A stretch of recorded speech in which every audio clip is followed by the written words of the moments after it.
Vanhu kukoroya unoti ashaya nechawakavareshera.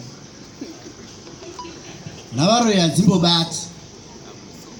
Ndinombodzikodzera here vasikana navaroya ndimbobati.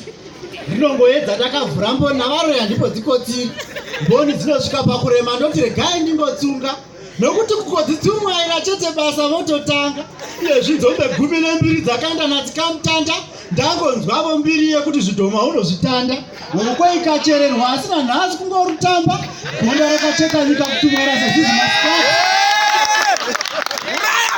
Gonda rakacheka nyika kutumwara sazizi masikati. Kungonoti zvarara chete mazizi otochema. Zuro kunzwa zeve napahwangwaridzo. Kuchinzi rangu denya ndimumune bhonzo. Ndopandakati pepu musana namasiriri zvikadanda itonhanzwa. Navaroya handipo vasi.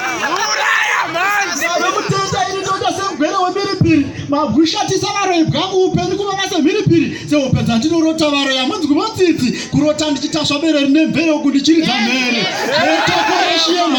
zvetokoroshiye mhanza nendebvu dzinotsvaira pasi pada yakatondirovora mikitwa mukadzi ndanzwa nokuti ofuma ndichitova kuti kapasi ndichikamhina kunzi marara seivo ndezvechirango izvo navaroya ndikuvati